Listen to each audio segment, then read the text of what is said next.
با برنامه خبری و تحلیلی اخبار آزادی خوش آمدید. سلام بیننده عزیز، مومین احمدی هستم که شما را همراهی میکنم. خبرهای تاجیکستان و جهان در برنامه رادیو آزادی از 17 ایول. سرخط خبرها. رسانه‌های روسیه از جنجال و زنی بین یک جوان تاجیک متهم به حمله به کراکوس و پاسبان زندان گزارش دادند. دو جوان نابینا نفری را می‌جویند که ماشین تویوتاشان را برای خریدن گرفت ولی نه پول را داد نه ماشین را برگرداند. مقاماتی نیست که نرفته باشم. کجا هم خیلی مردکی بیا بگه کجا نرفته، ما بگم که نرفتم. بانک جهانی گفته است که در 2 سال اخیر اقتصاد تاجیکستان رشد کرده است ولی خطری از دست دادن پیشرفت وجود دارد. رسانه‌های روسیه از جنگ و کشمکش یک جوان تاجیک و متهم به حمله تروریستی به تالار کنسرتی کراکوس گزارش دادند که ادعاها درباره افراطگرای اسلامی بودن او را زیر سوال میبرد. یک نشریه مسکو روز 17 ایول نوشته است که دلیرجان میرزایف یکی از 4 متهم اساسی به حمله چند پیش با یک پاسبان زندان دست به گریبان شده است. به نوشته نشریه چند پیش هنگام گفتگو با پاسبان زندان که مسلمان بوده است، دلیرجان میرزایف دین اسلام را سخت تنقید کرده است و در نتیجه بحث به زن و زنی پیچیده است.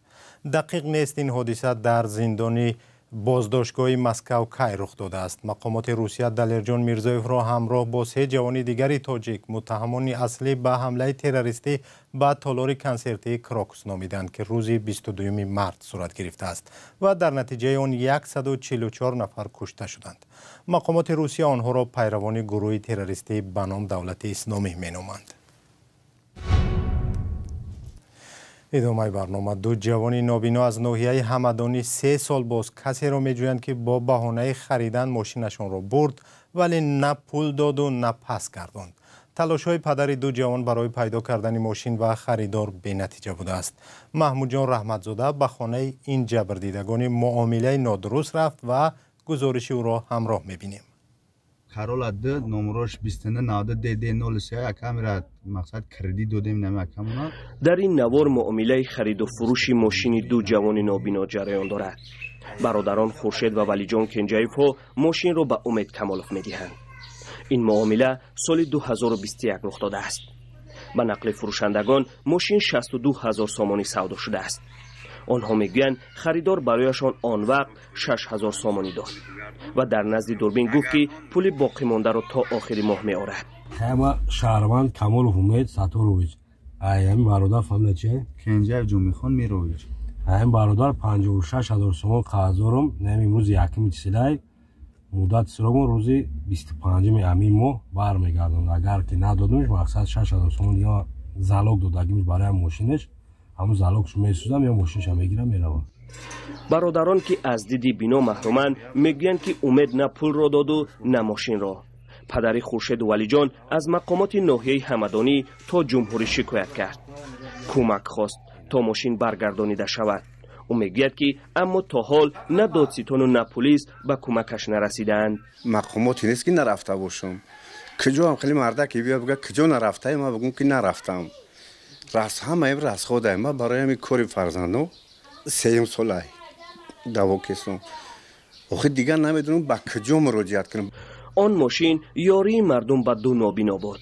پدر فرزندان نابینایش را در آن به تماشا می‌برد ولی برای اویله‌دار کردن فرزندان پول در کار شد. دزدیده شدن ماشین عروسی را 1.5 سال عقب انداخت. خانواده مجبور شد قرض گیرد.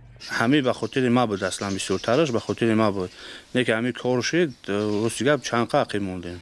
بار به میر کنجایف میسر شد به قبول وزیر کارهای داخلی رمضان رحیمزاده درآید. میگوید با سفارش وزیر ماشین را یافتند.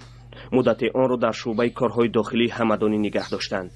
اما با گفته خورشید ولیجان ماشین را دوباره امید برده است. ماشین ما در رایان آوردیم، محکم کردیم، ما را گفتند که وجداک حساب می شود.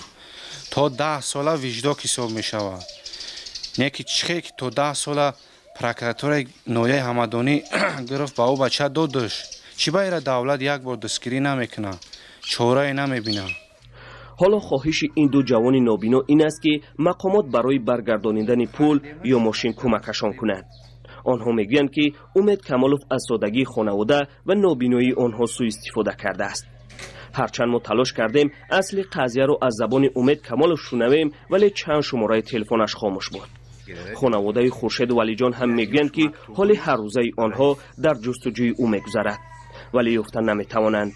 دادستان و پلیس در پاسخ به نامه‌های میر کنجایف گفتند که ضد امید کمالوف پرونده قلابی باز شده است و او زیر پیگرد است. اما این جواب درد برادران را سبک نمی‌کند. محمود جان احمدزاده، آزادی، ناحیه همدانی. بانک جهانی میگوید اقتصاد تاجیکستان در 2 سال اخیر بسیار پیشرفت کرد، اما ممکن است سرعت رشد آن به علت کشمکش‌ها در جهان و سخت شدن سیاست مهاجرپذیری در روسیه سست شود. در ارزیابی نو این مؤسسه مالی که به تاجیکستان میلیاردها دلار کمک کرده است، از راه‌های بهبود اقتصاد و زندگی مردم عادی هم سخن رفته است.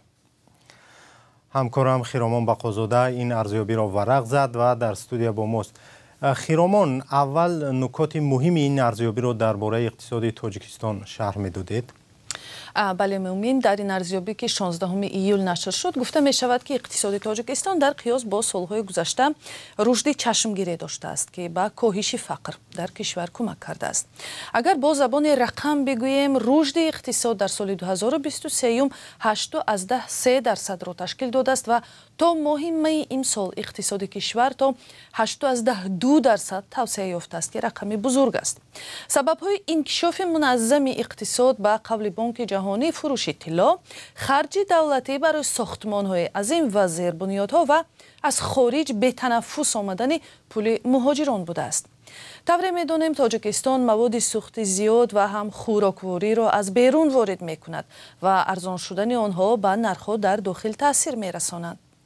نظر متخصصان بانک جهانی درباره آینده اقتصاد تاجیکستان چی است؟ همین سرعت ادامه می‌یابد؟ شماره کمبودان باز هم کمتر می‌شود یا چی؟ آینده بینی اقتصاد تاجیکستان این است که ممکن است سال آینده اقتصاد به این حدی که حالا هست رشد نکند. در ارزیابی بانک جهانی آمده است با نظرداشت سرعت سست رشد اقتصادی، شریکان تجارتی تاجیکستان به مثل چین و قزاقستان و روسیه و از طرف دیگر سرعت سست اصلاحات ممکن است تا پایان امسال سرعت رشد اقتصاد را فقط تا 6.6% رساند. یک سبب دیگر سخت‌تر شدن سیاست مهاجرت در روسیه است که جای اصلی کار شهروندان تاجیکستان می باشد. آنگونه که شاهد هستیم ماه‌های اخیر اخراج آنها از روسیه زیادتر و قبولشان هم سخت‌تر شده است. روزی نیست که ما درباره رانده شدن ده‌ها یا صدها مهاجر تاجیک از روسیه گزارش نگیریم و اینها کسانی هستند که شاید سالها باز به عائله‌های خود پول میفرستادند. برای همین کارشناسان بانک جهانی به حکومت توصیه دادند که جهت کم کردن تاثیر عامل‌های بیرونی اصلاحات اقتصادی را سرعت بخشد و به خصوص امکان دهد که شرکت‌ها رقابت عادلانه داشته باشند. منظور ظاهراً رقابت ناسالم در تاجیکستان است و برتری و امتیاز دادن به شرکت‌هایی که گفته می‌شود به اطرافیان رئیس جمهور تعلق دارند. توصیه دیگر ضرورت شفاف کردن کار شرکت‌های عظیمی دولتی است که پیوسته برای رشوه‌خواری و فساد و ضررآور بودنشان تنقید می شوند. مثلا به قول بانک جهانی 25 شرکت عظیمی تاجیکستان سال 2023 بیشتر از 4 میلیارد سومانی ضرر دیدند. تشکر. همکارم خیرامان بقازاده درباره وضع اقتصادی تاجیکستان و آینده آن صحبت می‌کرد. روزی 8 ایول در حمله موشکی روسیه به بزرگترین بیمارخانه کودکان در کیف که خردسالان گرفتار بیماری خطرناک طبابت می‌شدند، بینای طبابتگاه و مکتب داخل آن نیز خراب شده است. ده‌ها کودک بیمار که مجبور هستند طبابت طولانی بگیرند همزمان در بیمارستان تحصیل می‌کردند. همکارم شادمان یتیم گزارش صدای آمریکا را تقدیم می‌کند که در این باره است. این همچون درآمدگاه مکتب برای والدان، آموزگاران و خوانندگان استفاده می شود. این بینای مکتبی به نام قهرمانان بزرگ در بیمارخانه کودکان است که اول این ماه هدف حمله روسیه قرار گرفت. هلینا موسینکو رهبر مکتب در خرابه ها کتاب و دفترهای را جستجو میکند که در حمله نسوخته‌اند. این صنف اساسی بود. التماس احتیاط کنید. اینجا ما برای کودکان تحفه آماده کرده بودیم. ساعت 10:03 روز 8 ایول موشک روسیه به این صنفخانه برخورد که در آن کودکان گرفتاران بیماری جدی تحصیل میکردند. آن لحظه کودکان در داخل صنف نبودند چون ساعت 9:52 بانگ خطر صدا داد و آموزگار کودکان را به پناهگاه برده بود.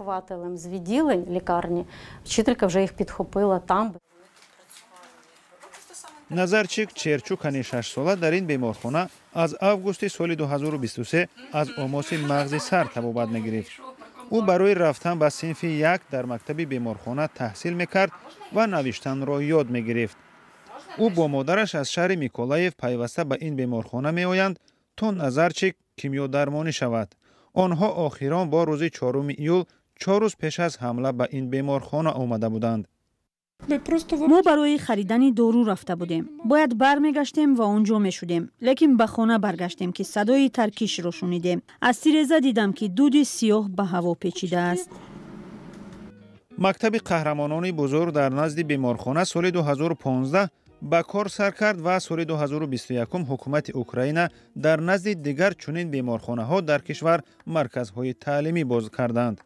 масъулони мактаб мегӯянд то кунун дар он беш аз 800 кӯдак таҳсил кардааст. ҳоло ҳамлаи Русия мактабро корношоям кардааст. дар ин бино синфхона барои омода кардани кӯдакон ба синфи якум буд ки ҳоло дар ҳолати садамавӣ аст. чуноне шумо дидед ҳанӯз он ҷо китобхона ҳаст вале об даромада китобҳоро хароб кардааст. мушак бахши онкологии беморхонаро ҳам хароб кардааст. Олга Чучеркин тарс дорад ки дигар ба кимиёдармонии писараш идома дода наметавонад.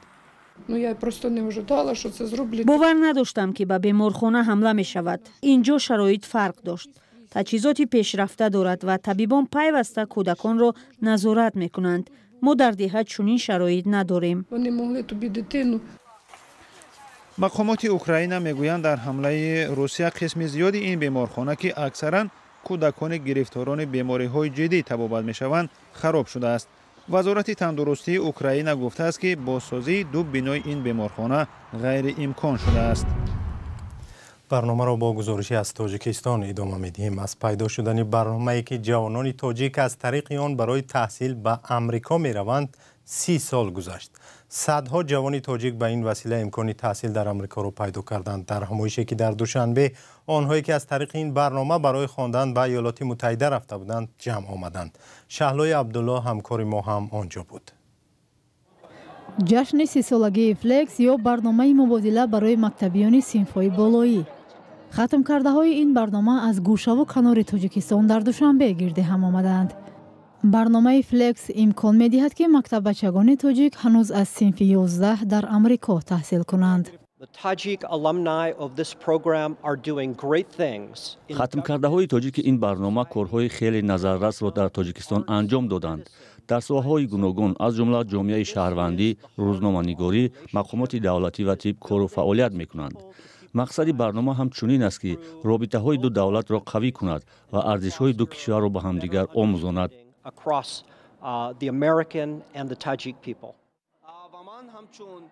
муҳаммадҷон соли таҳсили 2022-23ро дар аёлати Мэриленди Амрико гузарондааст. ба ақидааш ин барнома барои муаррифии фарҳангу вижагиҳои миллӣ имконияти хуб аст. масалан ман ки дар шаҳри дар штати Мэриленд ҷойгир карда шудам ба онҳо идҳои худамро нишон додам, масалан иди наврӯз, иди сада ва ғайраҳо. ба гуфтаи масъулон ин барнома аз ҷониби шӯрои Амрико барои таҳкими дӯстӣ миёни мардуми ин кишвар ва Авроосиё таъсис ёфтааст. он аз сӯи ҳукумати Амрико маблағгузорӣ шуда иштирокчиён давоми 1 сол дар оилаҳои амрикоӣ таҳсил ва зиндагӣ мекунанд. ахбори озодӣ инҷо ба поён расид. сипос ки то ин лаҳза моро ҳамроҳӣ кардед. хабарҳои моро дар шабакаҳои иҷтимоии радиои озодӣ ва сомонаи мо ҷустуҷӯ ва пайдо кунед. худо нигаҳдор.